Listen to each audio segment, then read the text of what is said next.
नमस्ते। ज्ञान वैविध्य यूट्यूब चैनल पर आप सभी का स्वागत है, अभिनंदन है। आज की कक्षा में हम पढ़ते हैं कक्षा 11 के लिए अध्याय नंबर 9, जिसका शीर्षक है भारतवर्ष की उन्नति कैसे हो सकती है। और ये एक भाषण का अंश है। लेखक इसके भारतेंदु हरिश्चंद्र जी, इनके भाषण का अंश है। देखिए, लेखक भारतेंदु हरिश्चंद्र जी हैं। इनका नाम आपने अवश्य सुना होगा। आधुनिक काल के जनक माने जाते हैं, आधुनिक काल के प्रारंभकर्ता माने जाते हैं। आधुनिक काल आपने काल विभाजन के अंतर्गत है वो पढ़ा होगा। कृतिकाल, भक्तिकाल, गद्यकाल, आधुनिक काल। आधुनिक काल के प्रारंभकर्ता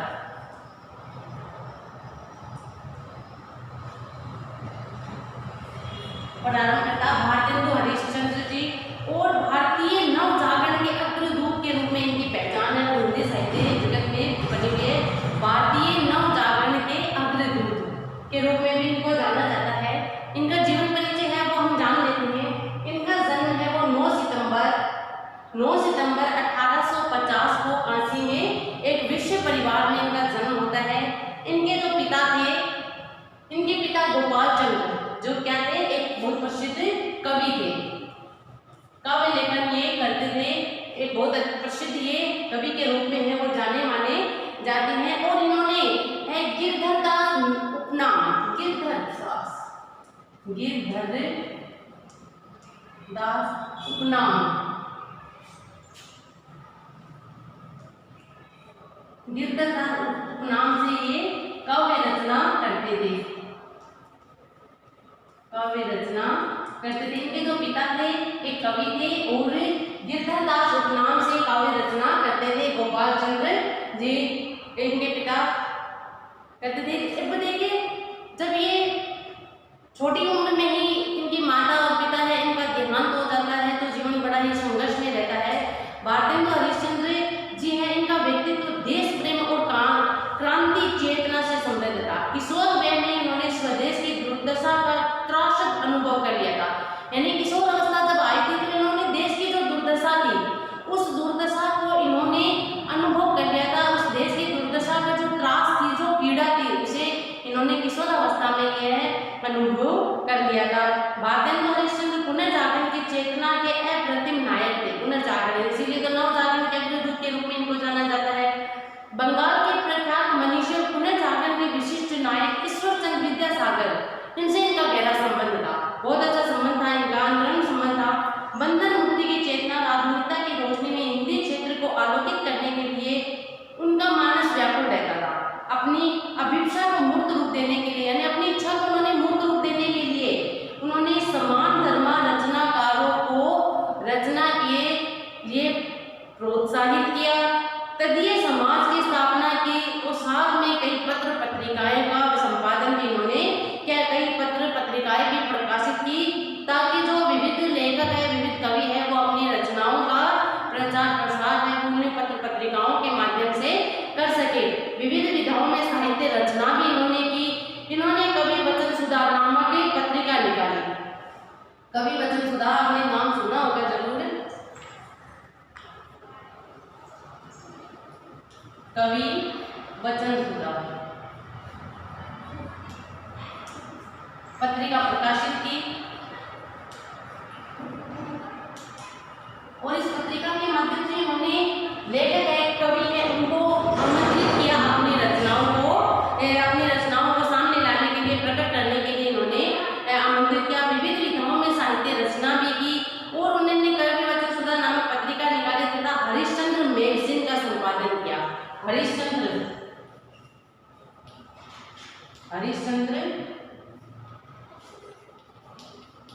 मैगजीन का संपादन कार्य भी उन्होंने किया था। यही जो पत्रिका है बाद में हरिश्चंद्र चंद्रिका के नाम से है वो प्रकाशित होने लगी थी। स्त्री शिक्षा के लिए उन्होंने बाला बोधिनी पत्रिका का प्रकाशन किया था। उन्होंने बंगला के नाटकों का अनुवाद भी किया था। बंगला के जो नाटक थे उनका अनुवाद किया हिंदी में, जिसमें धनंजय विद्या सुंदर, पाखंड विखंडन, सत्य हरिश्चंद्र तथा मुद्रा राक्षस प्रसिद्ध है। इनके मौलिक नाटक बात की जाए तो वेदिकी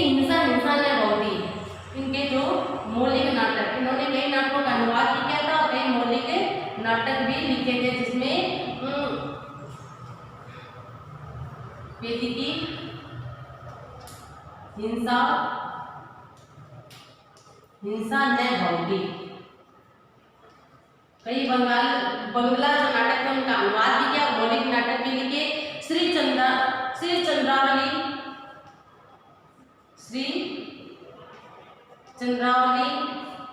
भारत दुर्दशा, ये इनके मौलिक नाटक आते हैं। भारत दुर्दशा, अंधेर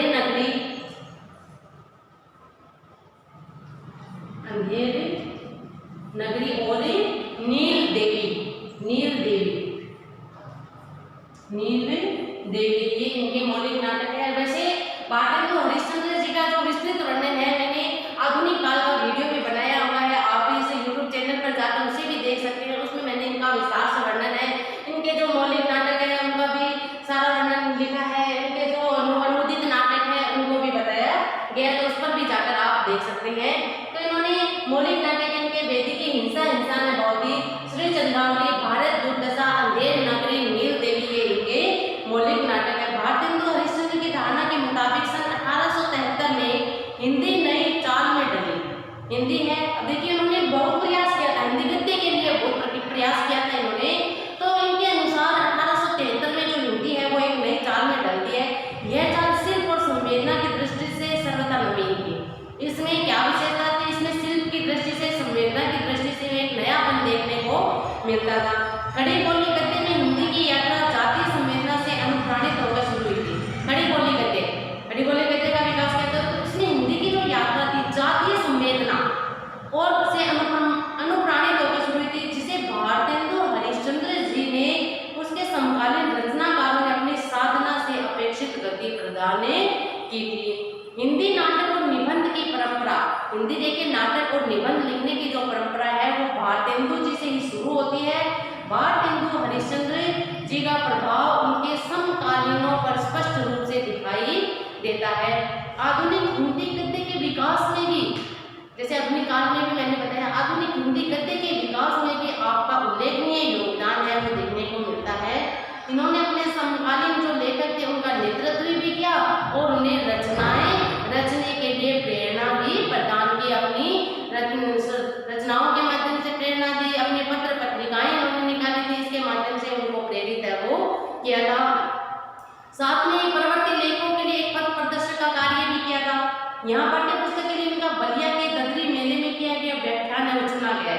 पाठ्य पुस्तक में उनका बलिया के ददरी मेले, यहाँ तो अपना ये भारत की उन्नति है वो कैसे हो सकती है? बलिया के ददरी मेले में, बलिया के ददरी मेले में दिया गया व्याख्यान है वो चुना गया है। ददरी मेले में दिया गया व्याख्यान है। अगर आपको ये पूछ ले कि आपके जो पाठ्य पुस्तक में संकलित है तो भारत की उन्नति कैसे हो सकती है, ये कहाँ से लिया गया है, कैसे है, तो हम उसका बता सके। बलिया का जो ददरी मेला भरता है उसमें इन्होंने जो व्याख्यान प्रस्तुत किया था उस व्याख्यान का ही ये भाग है, वहीं से ये चुना गया है। भारतवर्ष की उन्नति वो कैसे हो सकती है? भारतेंदु जी का बहुत ही प्रसिद्ध भाषण है। इसमें उन्होंने एक ओर तो जो ब्रिटिश शासन था, अंग्रेज शासन था, उसकी जो मनमानी करते थे उस पर व्यंग्य किया है। दूसरी ओर अंग्रेजों के जो परिश्रमी स्वभाव था उसकी प्रशंसा भी करते हैं, उसका आदर भी करते हुए दिखाई देते हैं। भारतेंदु जी ने बताया है कि आलसीपन, समय के अपव्यय आदि कमियों को दूर करते हुए बात करते हैं और भारतीय समाज की रूढ़ियों और गलत जीवन शैली पर प्रहार किया है कि व्यक्ति को आलसीपन में है वो नहीं रहना चाहिए और समय का अपव्यय है वो नहीं करना चाहिए। साथ में भारतीय समाज में जो रूढ़ियां हैं, जो गलत विचारधारा है, गलत शैली है, उनको भी समाज से हटाने का प्रयास हो प्रत्येक व्यक्ति को करना चाहिए। जनसंख्या नियंत्रण, श्रम की महत्ता, श्रम की बहुत महत्ता है। आत्मबल और त्याग भावना को भारतेंदु हरिश्चंद्र जी ने उन्नति के लिए है वो अनिवार्य माना है। अब व्यक्ति की खुद की उन्नति होती है तभी भारत देश की उन्नति हो सकती है। और वो उन्नति है वो कैसे हो सकती है कि व्यक्ति है वो अपने श्रम की महत्ता को समझे, जनसंख्या नियंत्रण में रखे और साथ में आत्मबल और त्याग की भावना से भरे होंगे, तभी वो अपनी उन्नति कर सकते हैं और देश की उन्नति भी कर सकते हैं। अत्यंत प्रेरक ढंग से इसे इन्होंने व्यक्त है वो किया है। तो अब हम मूल पाठ की ओर बढ़ते हैं। देखते हैं कि उन्होंने किस तरह से है वो भारत की उन्नति के लिए प्रयास करते हुए और बताते हैं। आज बड़े ही आनंद का दिन है कि छोटे से नगर बलिया में हम इतने मनुष्यों को बड़े उत्साह से एक स्थान पर देखते हैं। इस अभागे आलसी देश में जो कुछ हो जाए वही बहुत कुछ है। तो कहते हैं भारत देश का जहाँ अंग्रेजों का शासन था, पराधीनता का शासन था, पराधीन थे, भारत माता है पराधीन की बेड़ियों से जकड़ी हुई थी।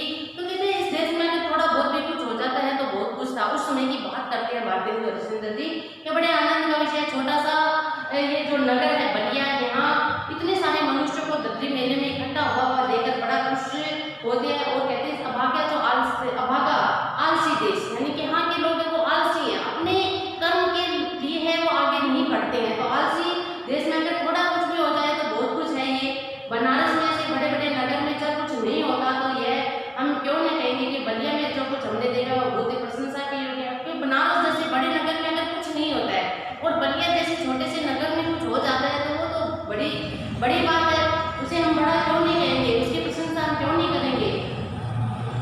इस उत्साह का मूल कारण तो हमने खोजा तो प्रकट हो गया कि इस देश के भाग्य में आजकल यह सारा समाज ऐसा एकत्र है। जहाँ रॉबर्ट साहब बहादुर जैसे कलेक्टर हो वहाँ क्यों नहीं ऐसा समाज हो। जिस देश और काल में ईश्वर ने अकबर को उत्पन्न किया था उसी में अबुल फजल, बीरबल, टोडरमल आदि को उत्पन्न किया था। यहाँ रॉबर्ट साहब अक्सर अकबर है तो मुंशी चतुर्भुज सहायक, मुंशी बिहारीलाल साहब आदि अबुल फजल और टोडरमल है। हमारे हिंदुस्तानी लोग तो रेल की गाड़ी है, यद्यपि फर्स्ट क्लास सेकंड क्लास आदि गाड़ी बहुत अच्छी और बड़े बड़े महसूल की इस ट्रेन में लगे पर बिना इंजन के नहीं चल सकती। वैसे हिंदुस्तान लोगों को कोई चलाने वाला हो तो ये क्या नहीं कर सकते। तो कहते वैसे भले हमारा कहने का तात्पर्य है कि हरिश्चंद्र कहते हैं कि भारत के लोग आलसी हैं, लेकिन अगर इनका नायक ऐसा कोई इनको मिल जाए तो ये बहुत कुछ है वो कर सकते हैं। यही भारत देश है जहाँ से अबुल फजल निकले थे, बीरबल, टोडरमल जैसे कलाकार हैं ईश्वर ने यहाँ पैदा किए थे। अबुल फजल, बीरबल, टोडरमल को उत्पन्न किया था। यहाँ रॉबर्ट साहब है वो अकबर के समान, मुंशी चतुर्भुज सहायक, मुंशी बिहारीलाल साहब आदि अबुल फजल और टोडरमल है। तो कहते हैं कि इस देश का अभाग्य कहे चाहे अभाग्य इसे कहिए कि यहाँ पर अच्छा नायक होता है तो इस देश के लोग वो बहुत कुछ कर सकते हैं। हिंदुस्तान के लोग तो उस रेलगाड़ी के समान है, यद्यपि फर्स्ट क्लास सेकंड क्लास आदि गाड़ी बहुत अच्छी और बड़े बड़े महसूल की इस ट्रेन में लगी है पर बिना इंजन के सब चल नहीं सकते, यानी इंजन अच्छा होना चाहिए। वैसे हिंदुस्तानी लोगों को कोई चलाने वाला होना चाहिए, वो तो क्या नहीं कर सकते, सब कुछ कर सकते हैं। इनसे इतना कह दीजिए का चुप साधी राह बलवाना। फिर देखें कि हनुमान जी को अपना बल कैसे याद आ जाता है कि यहाँ तो हनुमान जी जिनको बल याद दिला देते थे तो वो बड़े बड़े समुद्र को लांग जाते थे और ऐसे ऐसे कार्य वो कर जाते थे कि जिन्हें देखकर आश्चर्य होता था। ऐसे ही भारतवर्ष के हिंदुस्तान के लोग हैं जो कहते हैं कि का चुप साधी राह बलवाना, कि चुप रहने लेकिन चुप रहते हैं, अगर उनका बल उन्हें याद दिला दिया जाता है तो वो हनुमान जी को कैसे अपना बल याद हो जाता है वैसे इनको बल भी याद हो जाता है। सो बल कौन याद दिलावे, या हिंदुस्तानी राजे महाराजे नवाब रईस या हाकिम। तो कहते हैं लेकिन वो बल को याद दिलावे भारतीयों को अपनी कला कुशलता, अपनी दक्षता, अपनी जो योग्यता है उसको याद कौन दिलाए, उसे कौन बताए कि तुम्हें ये योग्यता है। या तो यहाँ हिंदुस्तानी राजा महाराजे या जो स्वयं ही आलस में गिरे रहते थे, या नवाब रईस जिन्होंने पराधीनता की बेड़ियां हैं वो भारत माता के पैरों में डाली हुई थी, या राजा महाराजा को अपनी पूजा भोजन झूठी गप से छुट्टी नहीं। राजा महाराजा थे उन्हें तो अपनी पूजा करने से, अपने झूठी गप भोजन झूठी गप से भी फुर्सत नहीं मिलती थी। वो तो अपना ईश्वरीय गान करवाने में ज़्यादा अच्छा महसूस करते थे, झूठा गान करते थे, झूठा चापलूसी करते थे अंग्रेज सरकार की। तो कहते हैं उन्हें तो वैसे ही फुर्सत नहीं थी। बच्चे जो हाकिम थे, हाकिमों को कुछ तो सरकारी काम घेरे रहता है, कुछ बोल गुड़दौड़ थिएटर अखबार में समय गया। तो कहते थे तो वो सरकारी काम में गिरे रहते थे हाकिम जो थे, कुछ देर बोल गुड़दौड़ थिएटर अखबार में इसमें मशगूल रहते थे, उसमें समय बिताते रहते थे। कुछ समय बचा भी तो उनको क्या कहते थे कि हम गरीब गंदे काले आदमियों से मिलकर अपना अनमोल समय खोए। और अगर ऐसे पर भी उनको थोड़ा बहुत अगर समय मिलता है तो वो क्यों, भारतीय जिन्हें काला माना जाता है, काले आदमियों के साथ मिलकर है वो अपना समय, अनमोल समय है उसे व्यर्थ में ऐसे ही खो दे, क्यों चाहेंगे वो ऐसा करना। बस वही मसल हुई तुम्हें गैरों से कब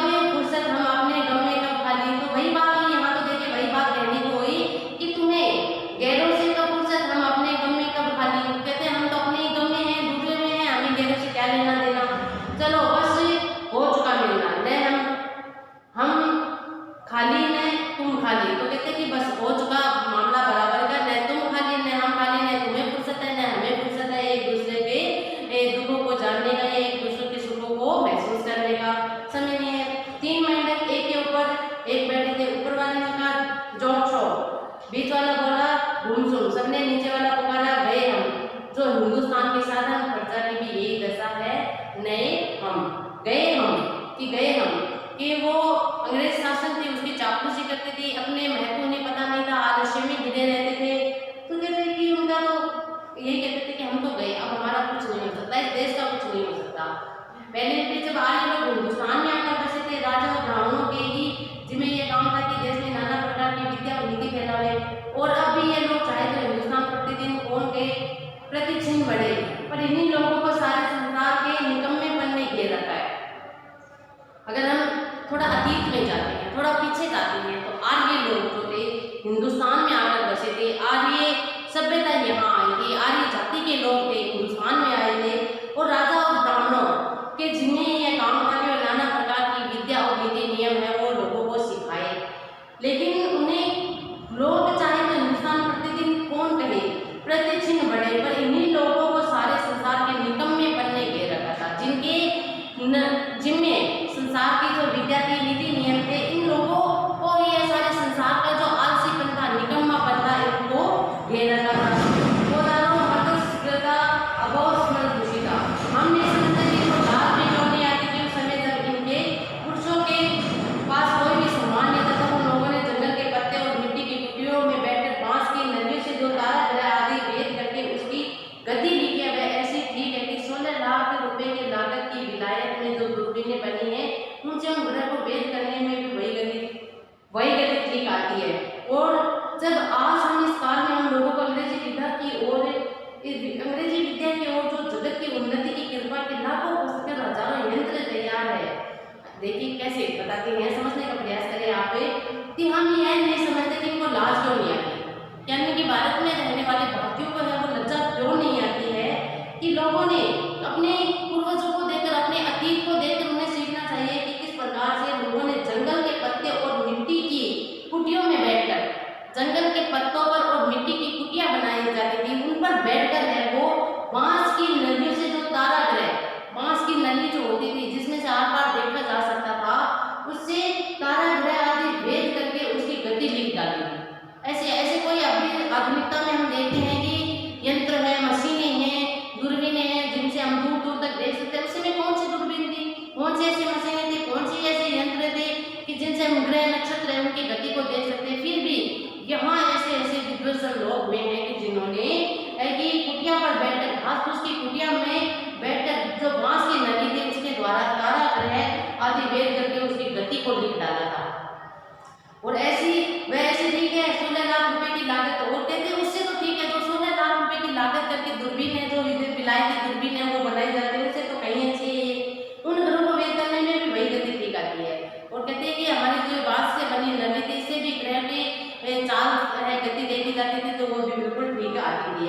और जब आज इस काल के लोगों ने अंग्रेजी विधा जगत की उन्नति की कृपा से लाखों पुस्तकें मिल गई है, लाखों से हजारों यंत्र प्राप्त हो गए हैं उन्हें, और तब लोग हजारों यंत्र है वो तैयार है। वर्तमान समय में हम देखते हैं उन्नति के लिए हजारों मशीनें बन गई है, हजारों ऐसे यंत्र बन गए हैं जो उन्नति के पथ को अग्रसर करते हैं।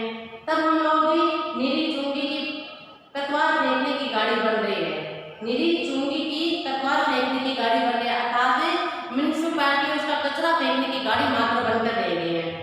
यह समय ऐसा कि उन्नति की मानो घुड़दौड़ हो रही है। और ऐसा अब वर्तमान समय में देखते हैं जब मशीनी युग आ गया है, सब वैज्ञानिक युग आ गया है, तो इसमें है वो मानो घुड़दौड़ उन्नति है वो ऐसी बन गई है मानो घुड़दौड़ है कि है वो प्रतियोगिता हो रही हो।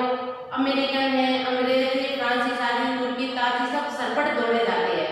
सबके जिम्मे ये है कि पाला हमें पहले छू ले, कि सब ऐसे दौड़ में हैं और सभी यही चाहते हैं कि हम सबसे आगे निकल जाए, उन्नति के क्षेत्र में हम सबसे आगे हो और जाकर जो लक्ष्य है उसको हम सबसे पहले छू लें, ऐसा वो करते हुए दिखाई देते हैं। उस समय हिंदू कठियावाड़ी खाली खड़े खड़े टोक से मिट्टी खोदते हैं, इनको औरों को जाने दीजिए, जापानी तत्वों का होते हुए दौड़कर देखकर भी लाश नहीं आती यह समय ऐसा है कि जो पीछे रह जाएगा फिर कोटि उपाय किए जाने पर भी वो आगे नहीं बढ़ सकेगा। वर्तमान में प्रतिस्पर्धा का जो समय है, जो होड़ का समय है, जो आगे निकल जाने वाला जो समय है, ऐसे में अगर पीछे रह जाते हैं तो फिर वो वापस उस दौड़ में शामिल नहीं हो सकते हैं कि कोटि उपाय कर लो, करोड़ों उपाय करने पर भी वो आगे नहीं बढ़ सकेगा। ऐसा समय है। इस लूट में, इस बरसात में भी जिनके सिर पर कमबख्ती का छाता और आंखों में मूर्खता की पट्टी बंधी रहे, उस पर ईश्वर का कोप ही कहना चाहिए। तो कहते हैं कि इस लूट में, इस भागदौड़ में, इस प्रतिस्पर्धा में, इस होड़ जो उन्नति की होड़ है, ऐसे में अगर लोग हैं बरसात में भी जिनके सिर पर कमबख्ती का छाता और आंखों में मूर्खता की पट्टी बंधी रहे, कि वो अपने ही छत, अपने सिर के ऊपर ही छत का प्रयास करता रहे या अपने आप को ही सुरक्षित करता रहे या ऐसे मूर्खता की पट्टी आंखों पर बांध कर चले कि कुछ देख ही नहीं पाए, तो ऐसे लोगों पर तो ईश्वर का कोप है वो कहना ही चाहिए। ईश्वर का कोप है वो होना ही चाहिए। मुझको मेरे मित्रों ने कहा था कि तुम इस विषय पर आज कुछ कहो कि हिंदुस्तान की उन्नति कैसे हो सकती है। भला इस विषय पर मैं और क्या कहूँ। भागवत में एक श्लोक है, नृत्य है माध्यम सुलभ सुदुर्लभम परम सुसंकल्प गुरु कर्ण धारम माया निकले नभै स्वतेरि तुम उमा भवा भुक्तम न तरेस न आत्मा। ऐसा श्लोक है वो भगवत में कहा गया है। भगवान कहते हैं कि पहले तो मनुष्य जन्म ही बड़ा दुर्लभ है। भागवत में कहा है कि मनुष्य को मनुष्य जन्म मिलना भी बड़ा दुर्लभ है। न जाने कितनी योनियों में कितने जन्म हम लेते हैं तब कहीं जाकर ये दुर्लभ भी मानव जन्म है वो मिलता है। सो मिला उस पर गुरु की कृपा और मेरी अनुकूलता। और कहते हैं कि अगर मिल गया मनुष्य जन्म मिला है तो गुरु की कृपा और कहते मेरी अनुकूलता, इसी के कारण मनुष्य जन्म मिला है।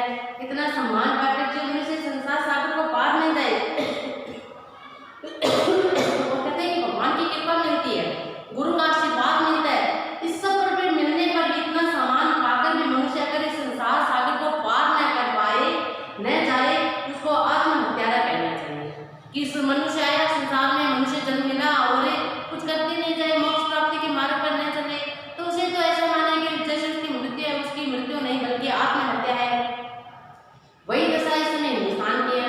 अंग्रेजों के राज्य में सब प्रकार का सम्मान पाकर, अवसर पाकर भी हम लोग जो इस समय पर उन्नति न करें तो हमारा केवल अभाग्य और परमेश्वर का कोप ही है। तो कहते हैं कि जो अंग्रेज सरकार आई थी उन्होंने अपने स्वार्थ के लिए यहाँ बड़ी बड़ी कंपनियां स्थापित की थी, ऐसी शिक्षा के मार्ग है वो उन्होंने खोले थे, लेकिन भारतीय उनका लाभ उठाना नहीं जानते। इतना सम्मान पाकर भी अगर व्यक्ति अपनी उन्नति नहीं करता है तो ये क्या मानते हैं कि यह केवल हमारा अभाग्य था और ईश्वर का हम पर कोप ये हमसे कहेंगे। सास के अनुमोदन के एकांत में, सास के अनुमोदन के एकांत में रात में सोने महल में जाकर भी बहुत दिन से जिस प्राण से प्यारे परदेसी पति से मिलकर छाती ठंडी करने की इच्छा थी, उसका लाज के मुंह में भी न देखे और बोले भी न तो उसका भाग्य ही है। तो कहते हैं कि अगर कोई व्यक्ति है कि कोई अनुमोदन एकांत सुने राज रंग महल में जा करता है और बहुत दिन से अपने प्राणों से प्यारे प्रियतम है परदेसी पति से मिलकर भी है वो छाती ठंडी करने की इच्छा थी, उसका लाश से मुंह में न देखे और बोले भी न तो उसे अभाग्य कहेंगे। कि बहुत दिन से परदेसी प्रियतम यहाँ आया है लेकिन एकांत मिलने पर भी वो न तो उसका मुख देखे नहीं अपने मुख से कुछ बोले तो वो तो उसका अभाग्य ही होगा। तो ऐसे में अगर अंग्रेज सरकार थी लेकिन हमने उनका फायदा है वो नहीं उठाया, वह तो कल फिर प्रदेश चला जाएगा। वैसे ही अंग्रेजों के राज्य में भी जो हम कुएं के मेंढक बनकर रहेंगे, अंग्रेजों का साम्राज्य था, अंग्रेजी राज्य था, तो हम कुएं के मेंढक बन के रहेंगे। कहाँ के लोग पिंजरे के गंगाराम ही रहे तो हमारी कमबख्ती ही फिर कमबख्ती ही है कि हमें और अभागा न कहा जाएगा तो क्या कहा जाएगा। तो आज की कक्षा में हम इतना ही पढ़ते हैं। बाकी है कि हरिश्चंद्र जी उनके विचारधारा वो किस प्रकार से लोगों को अपने भाषण के माध्यम से है वो प्रेरणा देते हैं कि भारत की उन्नति का जो मार्ग है हम किस प्रकार से प्रशस्त है वो कर सकते हैं, वो अगली कक्षा में देखेंगे। कल की कक्षा में